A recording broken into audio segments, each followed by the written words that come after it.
shiur dédié pour l'élévation de l'âme de Shlomo Ben Leah. La question de Johan.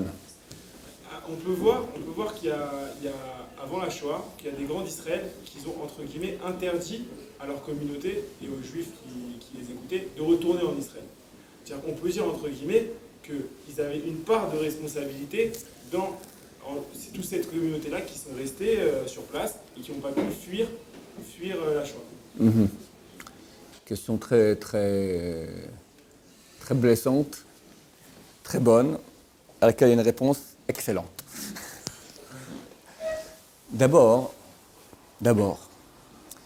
c'est un argument bidon que utilise très souvent la propagande anti-religieuse contre les grands de la Torah, se basant sur un scénario qu'ils ont vu, celui de la Shoah, et disant si vous aviez agi différemment, compte tenu de ce que nous voyons, comment la Shoah s'est déroulée, alors on aurait pu sauver beaucoup de gens. Je m'explique plus clairement. Vu que Hitler n'est pas arrivé ici en terre d'Israël, et que tous ceux qui étaient en terre d'Israël ont été sauvés du nazisme, tous les grands de la Torah qui n'ont pas conseillé, pour la raison que je vais écouter dans quelques minutes, n'ont pas conseillé, ont même interdit, comme tu dis, alors qu'on de monter en Israël, ils sont collabos, de façon involontaire en tout cas, en tout cas par erreur, ce sont des collabos des nazis. À cause d'eux, des millions de juifs sont morts dans la Shoah. Le petit hic dans ce raisonnement, c'est qu'on se dit, on prend en considération l'histoire qu'on a vue. Maintenant, je vais faire ça en juif. En juif, Dieu dirige le monde.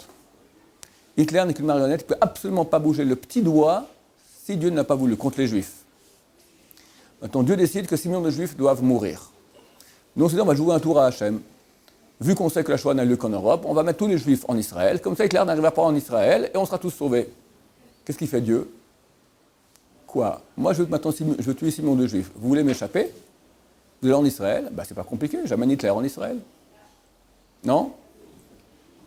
Et nous savons que la première défaite nazie a lieu au bord de la frontière d'Israël, à Al-Aman, en Égypte. C'est le 1 et 2 novembre 1942, avant Stalingrad. Première défaite nazie. Personne n'y croyait. Et pourquoi? Parce qu'il y a eu un malentendu. Au niveau pour amener le pétrole pour l'armée de Rommel qui était en Afrique. Et grâce à ça, les Anglais, qui n'étaient pas tellement forts, plutôt nuls, ont réussi à vaincre les nazis. Et comme ça, ils n'ont pas réussi à rentrer en terre d'Israël. Donc on voit que même normalement, les nazis devaient arriver en terre d'Israël. C'était arrêté pourquoi? Parce que Dieu, qui voulait tuer 6 millions de juifs, a pu le faire en Europe. Mais si par exemple, au lieu de parler de Jérusalem et du retour en terre... Attends, pourquoi? Maintenant, il manque encore un élément très important. Maintenant, je te dirais, je suis un rabbin qui est avant la Shoah. Je vois maintenant qu'Hitler il commence à venir, s'agrandit. Je dis aux gens, décampez, d'accord, pour ne pas rester bêtement là-bas. La réponse est très simple. Ici en Israël, ceux qui étaient à la tête étaient les socialistes anti-religieux. Et les juifs qui venaient ici, d'habitude, qui arrivaient ici en terre d'Israël, presque comme aujourd'hui, mais en beaucoup plus grave, ils très souvent quittaient la Torah. Et nous savons que la meilleure protection pour une Shoah, c'est l'étude de Torah. Donc en envoyant les Juifs en terre d'Israël, et là-bas ils auraient perdu la Torah qu'il y avait, on a amené une Shoah encore pire. S'il y avait des aliotes massifs et des grosses communautés qui rentrent en Israël, il n'y aurait pas eu ce problème d'assimilation. D'abord c'était impossible, parce que les Anglais mettaient des quotas, et on ne pouvait pas rentrer. C'était très difficile. Par exemple, au lieu de dire... Dans le cas où, par exemple, si maintenant on avait eu une assurance qu'en venant en Israël, ce qui n'est même pas le cas encore aujourd'hui, on aurait pu pratiquer la Torah comme il se faut. Il faut savoir que derrière les coulisses, aujourd'hui, d'accord, il y a une bataille terrible qui se passe dans le monde entre les religieux et non religieux, notamment en ce qui concerne l'Aliyah française. Il y a des directrices d'écoles qui sont des maisons de passe. Je dis le mot, entre garçons et filles là-bas, des maisons de passe. Des maisons de passe, c'est terrible. Elles vont déguisées en religieuses orthodoxes dans les expositions, dans les trucs salon blanc-bleu, Aliyah, salon de l'Aliyah, pour convaincre les parents d'amener leurs enfants dans les écoles. Et là-bas, les enfants arrivent avec talit, tzitzit, kippa, en 2-3 mois, plus rien. À notre génération. Alors, et à l'époque, c'était 50 fois pire. À l'époque, celui qui était religieux ne mettait pas ses enfants dans une école non religieuse, ne recevait pas un ticket de rationnement, il ne bouffait pas. Tous les Juifs qui ont eu 300 000 enfants qui sont venus du Maroc, dont on laissait les parents là-bas. Mais quand on a une éducation, on ne quitte pas en général. Hein? On On a une éducation qui peut. Et comment? On est Shabbat. Mon père, mon père, prenons mon père vient du Liban. À 14 ans, il quitte le Liban, d'accord? Avec l'Aliyah, on l'a convaincu, il monte en Israël. Il écrit une lettre à sa mère, il était orphelin de père. Maman, je pars en Israël, ciao, d'accord? Lui, il est parti. Ils l'ont mis où? Au kibbutz Shomer HaSaïr. C'est quoi Shomer HaSaïr? Gauchiste de gauchiste. Gauchiste de gauchiste. Un beau jour de Tfilin disparaît, il était Shomer Shabbat, mettez les Tfilin, plus de Tfilin, disparu. Quel âge? 14 ans.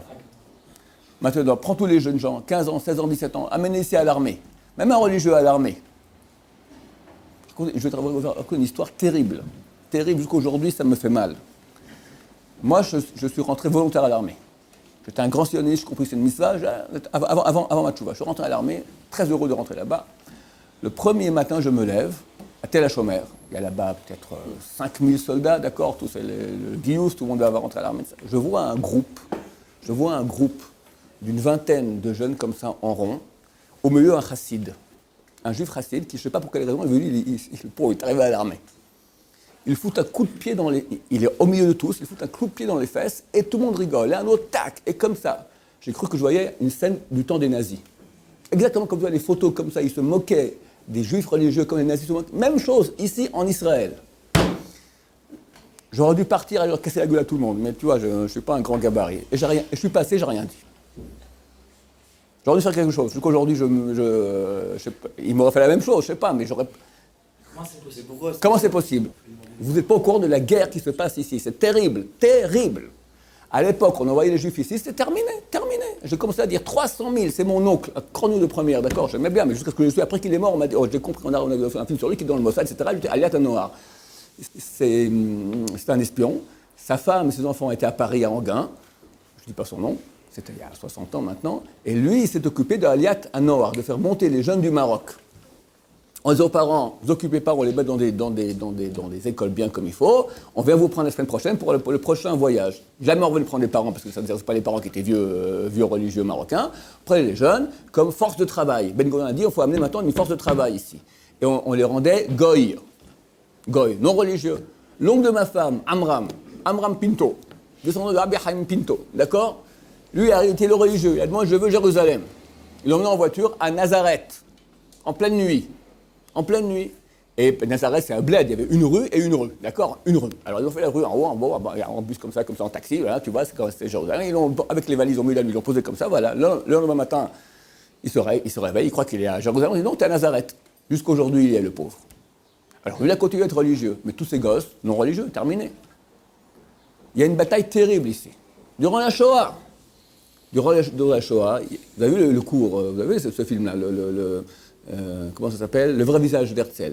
Les agents israéliens avaient des ordres. Vous pouvez sauver. Il y avait le quota 10% de religieux, seulement des nationalistes religieux. Orthodoxes, 0. Et 90% non religieux. Les autres, vous laissez crever, qu'ils aillent dans les camps. Alors comment veux-tu qu'on amène des religieux ici dans ce pays-là, en sachant qu'on va leur faire perdre leur Torah? Les rabbins ont très bien agi. Et s'ils avaient agi autrement, en faisant monter les juifs en Israël, ils auraient quitté leur religion, il y aurait une Shoah pire.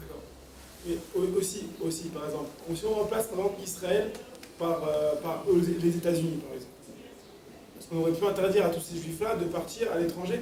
Non, allez-y, mais personne n'en voulait. Avant la Shoah. Et on sait qu'on peut voir aussi. Avant la Shoah, mais il y avait une possibilité, même un peu avant la Shoah, avant les années 40-50, il y avait une possibilité d'Alia. C'est beaucoup plus facile d'y aller. Je te donne un exemple maintenant. Prends la France, d'accord? Tout le monde comprend que la France, désolé ceux qui nous entendent, ça sent mauvais. D'accord? Ça sent mauvais. C'est pas conseillé comme pays pour les Juifs.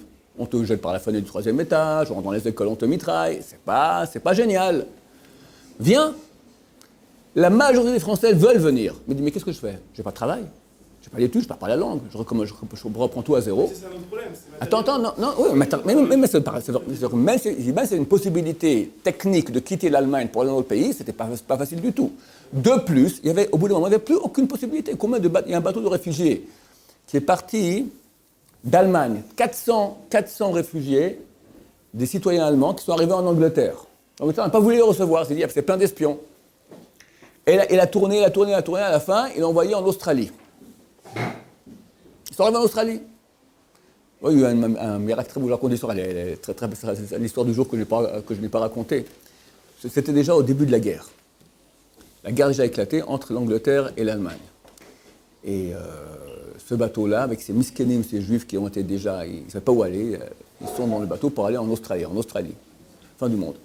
Et le capitaine du bateau, c'était un Anglais, mais un ancien voyou, et très très méchant.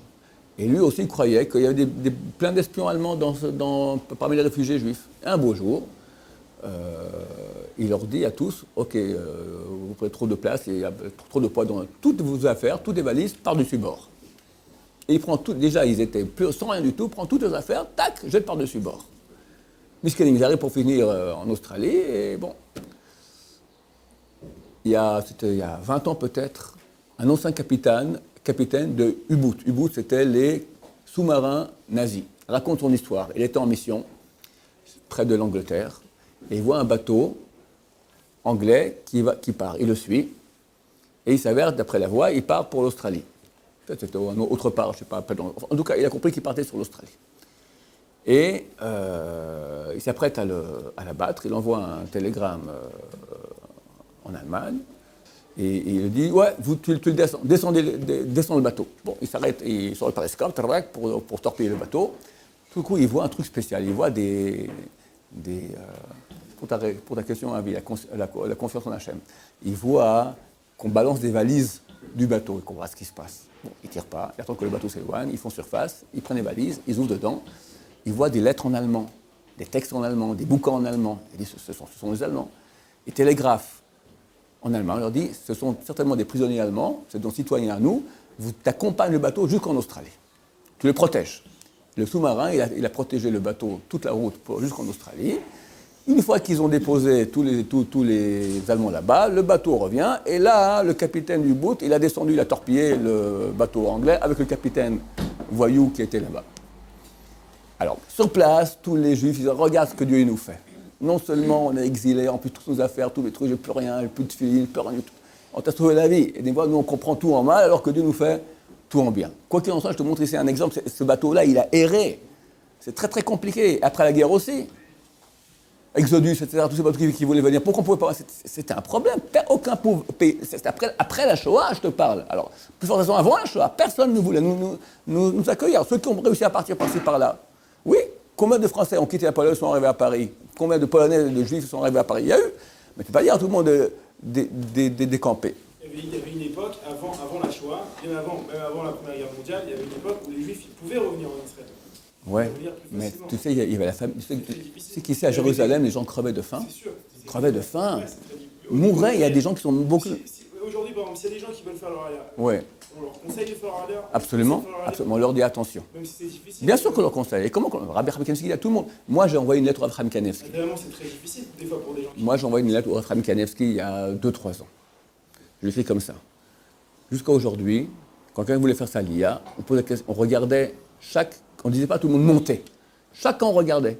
Est-ce que tu peux t'arranger financièrement, les écoles pour les enfants, voir quoi. Il y a des gens qui viennent ici. Tu sais que la lia de l'année passée, une très grande lia, la moitié sont repartis en France. La moitié sont repartis en France. Ils n'ont pas trouvé de travail. Les Israéliens sont insupportables. C'est pas facile. Alors nous, on est pour la lia, certainement pour la lia. Mais la lia réussit. Alors je lui ai dit, est-ce qu'on va au cas par cas? On a dit à tout le monde de monter. Il m'a dit que tout le monde monte. Pourquoi ça a changé aujourd'hui? Pourquoi? Parce que tu vois que ça ne marche pas. Les gens, ils montent et ne tiennent pas le coup. Ou leurs enfants ne partent pas en cacahuète. Donc qu'est-ce qu'on fait? On va leur dire, fais ton aliyah, mais fais-la intelligemment. Trouve un travail, trouve des bonnes écoles, des vraies écoles pour tes enfants. Il y a un problème, je t'expliquais. Le problème il est beaucoup plus aigu que ça. Il y a 3 types d'écoles. Il y a les écoles orthodoxes, les écoles moitié-moitié, et les écoles complètement chilo, non religieuses. Les Français ne sont pas faits pour l'orthodoxe israélien. L'hypermajorité ne peut pas rentrer là-bas. 1% a tout cassé. D'accord? Il y a 99%. Qu'est-ce qu'on fait? Est-ce qu'on le met dans le moitié-moitié ou dans le chilo? Moitié-moitié, c'est pire que tout. Ils ont demandé à Rabbi Chaim Kanevski, un des ceux qui s'occupe de l'aliyah des enfants, il a dit est-ce que c'est mieux, un moitié-moitié ou complètement non religieux? Le Rabbi Chaim Kanevski, il a répété 10 fois en s'énervant, c'est mieux complètement non religieux plutôt que moitié-moitié. Parce que moitié-moitié, ils reviendront tous non religieux. Mais c'est souvent, on joue la comédie et tu leur bloques la voie de retour. Quelqu'un qui est religieux light, c'est très dur pour lui de revenir.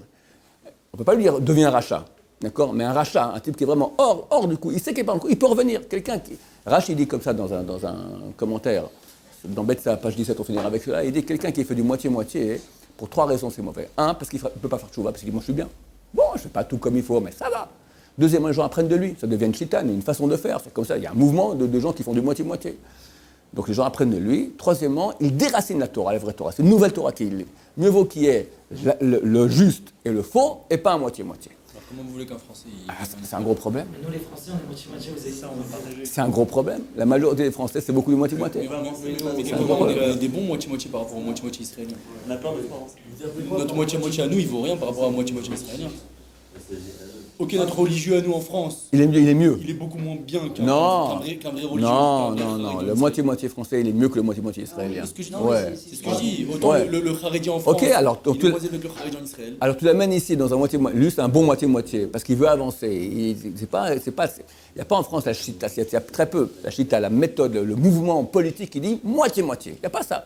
Les cadres, d'habitude, sont des cadres religieux orthodoxes qui vont convaincre leur communauté à monter vraiment. Ils viennent ici, on leur dit non, comme tu es, c'est bien, comme surtout pas trop. Allez, reste comme ça. Alors on le gâte. C'est un problème, c'est un gros problème. Alors il faut des bonnes écoles, il faut des bons cadres, il faut du bon travail. C'est pas facile. Mais aujourd'hui, c'est très difficile au niveau de la parnassa, au niveau de l'assimilation, etc. Ouais. Mais le cas de figure, bon, il était plus important, mais c'était à peu près le même cas de figure avant la Shoah. Pourquoi avant la Shoah, ils ont dit ah non, il ne faut pas retourner. Après la Shoah, si on a confiance en Dieu, on se dit que c'est le retour d'Israël. Non, alors je te réponds, parce qu'à l'époque, venir en Israël signifiait t'es cuit. Aujourd'hui, c'est plus facile parce qu'il y a des cadres. Voilà, il y a des gens peuvent venir ici dans Yeshiva, il y a d'autres gens francophones, il y a des gens qui, dans toutes les villes, il y a des gens qui travaillent. Bon, Hachem. Il y avait des communautés quand même. Il y avait Sfas, il y avait aussi religieux. Il n'y avait rien de rien, C'était, ce que tu parles, c'était il y a 120 ans, comme mon arrière-grand-père. Il y a 120 ans, ça très bien. Pourquoi les gens ne venaient pas? Il y avait une pauvreté, c'est tout. Quand l'État d'Israël était créé, il y avait ici, je ne sais plus le chiffre, mais c'était 40% de la population mondiale, population de l'État d'Israël était juive. 60% étaient arabes. Ils sont venus d'où? C'est quelques millions, 1,6 million, quelque chose. Ils sont venus d'où? Tu prends un siècle auparavant, 2 siècles, il y avait presque personne. Ils sont venus d'où? En un siècle, ils ont commencé à venir, les gens venaient. Mais pourquoi ils ne venaient pas par masse? C'est pas facile. Il n'y avait rien là. Mais Rav, c'est les sionistes anti-religieux aussi qui bloquaient l'arrivée des enfants. Aussi, bien sûr, ça, il parle plus tard. Lui parle avant ça encore. Ils voulaient un État juif. Ouais, ça c'est plus tard. Lui parle avant. À l'époque, il y avait quand même des communautés juives, on voyait que le retour il commençait à prendre marche après Il y avait, parce qu'il n'y avait pas d'argent. Tu sais ce qui se passait ici? Les gens, quand ils arrivaient, les nouveaux, on ne voulait pas les recevoir. La communauté ne voulait pas recevoir. Pourquoi? La communauté vivait de la chalouka. Chalouka, c'était quoi? Il y avait des gens qui partaient à l'étranger demander de l'argent de Zaka pour les choux, pour l'établissement juif en Israël. Et cet argent-là était distribué en tous les juifs israéliens. Un nouveau qui vient, ça fait moins d'argent. Donc au contraire, on ne le recevait pas. C'était pas facile. Même les juifs ne pouvaient pas que les juifs viennent. Bon, le temps est passé. Baruch Adonai, on va